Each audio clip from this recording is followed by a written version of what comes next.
കിട്ടാണ്ടാവുകയും ചെയ്തു. അങ്ങനെ പോക്കറ്റടി തൊഴിലാക്കി. സാഹചര്യം അതാണല്ലോ ഒരുവനെ കുറ്റവാളിയാക്കുന്നത്.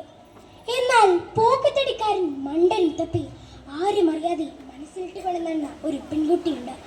മുച്ചീട്ട് കളിക്കാരൻ ഒറ്റക്കണ്ണൻ പോക്കറുടെ അതിസുന്ദരിയായ മകൾ.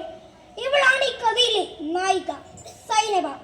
അതെ, വിഖ്യാത സാഹിത്യകാരൻ ശ്രീ വൈക്കം മുഹമ്മദ് ബഷീറിന്റെ മുച്ചീട്ട് കളിക്കാരന്റെ മകൾ.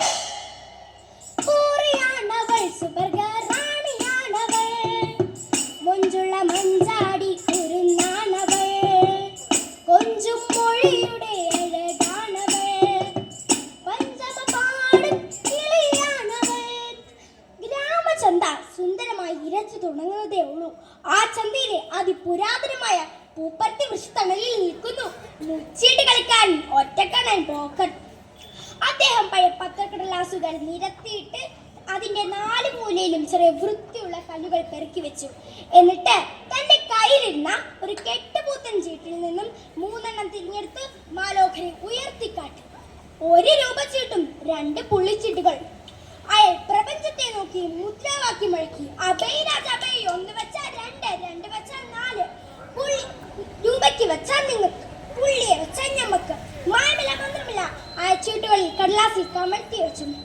ആൾക്കാർ ചീട്ടുകളിൽ പക്ഷേ ചീട്ട് നിവർത്തിയപ്പോ കാശ് പോക്കർക്ക് തോറ്റെന്ന് കരുതി ആരും പിന്തിരിയുന്നില്ല.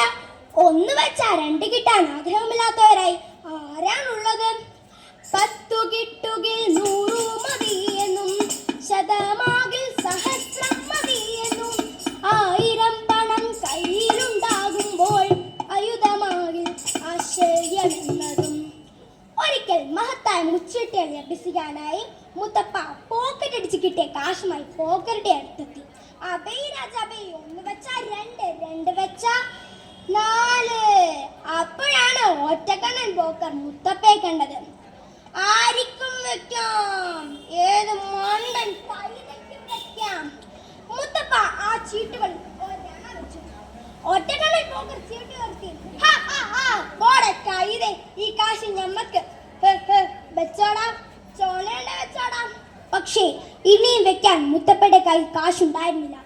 വല്ലവന്റെ കൈ അതനുഭവിക്കാൻ ഞമ്മക്ക് യോഗ്യമില്ല. അർഹതയില്ലാതെ ആരും അന്യന്റെ മുതൽ ആഗ്രഹിക്കരുത്. ഇടി സൈനവേ, നിനക്ക് ആ മണ്ടൻ മുത്തപ്പ ഇഷ്ടമാണോടി എന്നാരെങ്കിലും ചോദിച്ചാ, മുത്തപ്പ മണ്ടനൊന്നുമല്ല കേട്ടോ, അതിശയമ്മ പാത്തിയും മറ്റും പറയണതാ. അവൾ അത്രേ പറയും. പല രാത്രിയിലും സൈനബയെ കുറിച്ച് ഓർത്ത മുത്തപ്പയ്ക്ക് ഉറക്കം വരാറില്ല. കാരണം കണ്ണൊന്നടച്ചാൽ കൽവിനകത്തൊരു പൊന്നിൻ ചിലങ്കാക്കി നിൽക്കുന്നു സൈനബ. പട്ടുപാവാടയും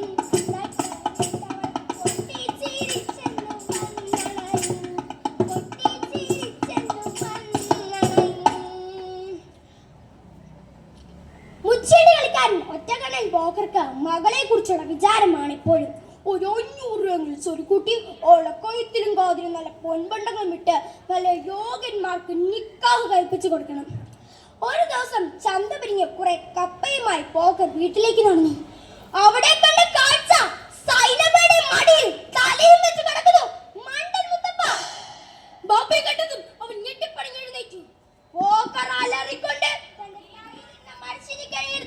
മുത്തപ്പയുടെ നെഞ്ചു നോക്കി ഈർക്കൊണ്ടവൻ താഴെ വീണു. പോക്കർ അലറിക്കൊണ്ട് പറഞ്ഞു, നിന്നെ ഞങ്ങൾ കൊല്ലും. മുത്തപ്പ പ്രതികരിച്ചില്ല. അവൻ മെല്ലെ എഴുന്നേറ്റ് വിനയത്തോടെ പറഞ്ഞു, നമ്മളിനി പോക്കറ്റ് അടിക്കാൻ പോണില്ല, നമുക്കിപ്പോ ചായയുടെ കച്ചവടമുണ്ട്. സൈനബക്ക് നിക്കാഹ് കഴിപ്പിച്ചു തരണം. എടാ കള്ളഹറാമി, എന്റെ അകത്തളത്തിൽ നിന്ന് വെളിയിറങ്ങടാ. മുത്തപ്പ പോയി. വിവരം കാട്ടുതീ പോലെ പടർന്നു. ജനങ്ങൾ 2 ചേരിയിലായി. പക്ഷേ എല്ലാവർക്കും ഒരു സംശയം, ഈ സൈനബ ആരുടെ ചേരിയ? നമ്മുടെ ചേരിയില് എന്ന് നെഞ്ചത്തടിച്ച് മുത്തപ്പ പറയും.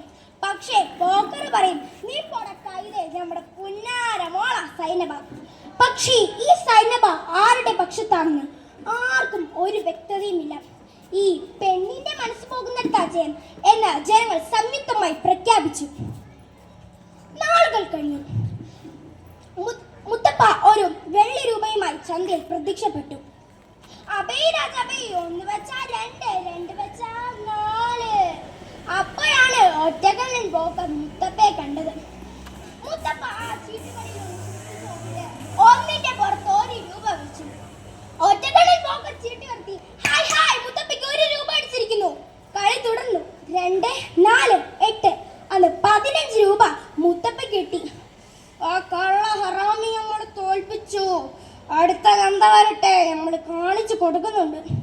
പക്ഷേ അടുത്ത ചന്തയ്ക്കും വിജയം മുത്തപ്പയ്ക്ക് തന്നെ.